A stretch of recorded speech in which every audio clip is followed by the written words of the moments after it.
আসসালামু আলাইকুম। তোমরা সবাই কেমন আছো? আশা করছি ভালো আছো। গত সপ্তাহে তো ছুটি পেলাম না। এই 2 মেয়ে অসুস্থ ছিল, ইটালিয়ান, ওদের পোস্টে কাজ করতে হয়েছে সারাদিন। আমার এই বাসায় সময় কাটাতে হয়েছে তারপর থেকে।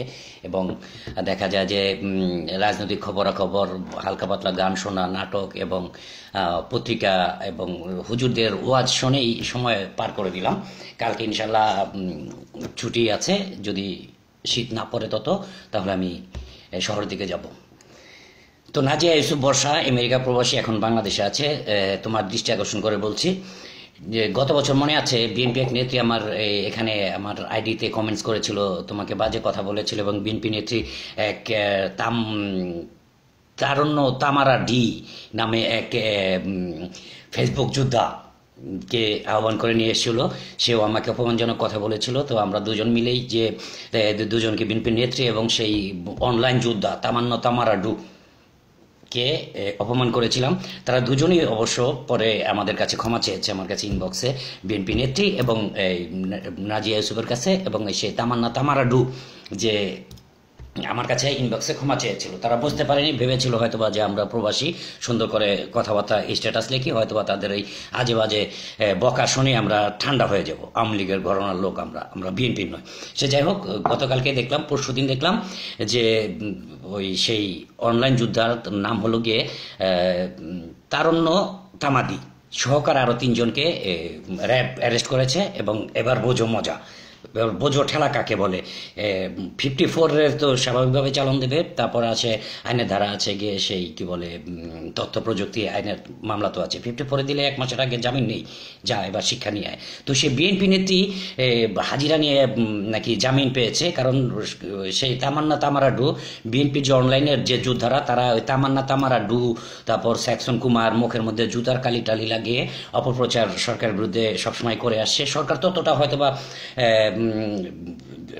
জটিল কাজকর্ম করেনি, তারা জটিলভাবে যেভাবে ভুল তথ্য দিয়ে গুজব ছড়ানোর কাজে যে লিপ্ত ছিল। তো বিএনপি নেত্রী স্বাভাবিকভাবে বেঁচে গেছে, কারণ তার সাথে সব দেশের বুড়া এসপি লেভেলের যত বুড়া পুলিশ অফিসার আছে, তাদের সাথে তার ভালো দক্ষতা, সক্ষতা, দেহরঞ্জন, মনোরঞ্জন সব কিছু করে তিনি গতকালকে জামিন নিয়ে এসেছেন। এই অবস্থা। তো কথা হলো গিয়ে, আমরা যেই দলই করি না কেন, বুঝতে হবে দেশই আগে। কথায় একটা, দেশ আগে, তারপরে হলো গিয়ে দল।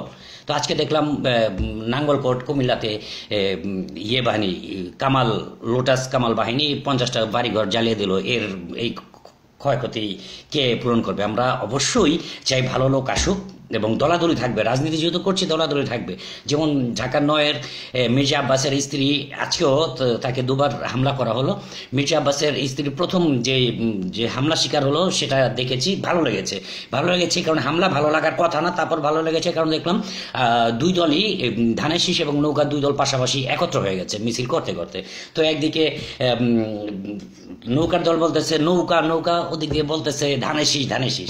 হঠাৎ করে এর মধ্যে ধানের শীষ যখন দেখলো যে মির্জা আব্বাসের স্ত্রী আফরোজা আব্বাস যখন দেখলেন যে অবস্থা বেগতিক, তিনি আস্তে আস্তে সরে পড়বেন। ঠিক ওই সময় আমাদের নৌকার এক নেত্রী হঠাৎ করে নৌকা করতে করতে পিছনে গিয়ে হামলা করলো এক বিএনপি নেত্রীকে, চুল ধরেই টানা হেঁচড়া করা শুরু করলো। বেঁধে গেল সংঘাত, এবং এই সংঘাতটা ছিল সামান্য, যেটা ভালো লেগেছে, দেখতে ভালো লাগে। এরকম সংঘাত হলে মেনে নেওয়া যায়, তাহলে রক্তক্ষয়ী যুদ্ধ এগুলো মেনে নেওয়া যায় না, কিংবা এত প্রচার করাও ঠিক নয়।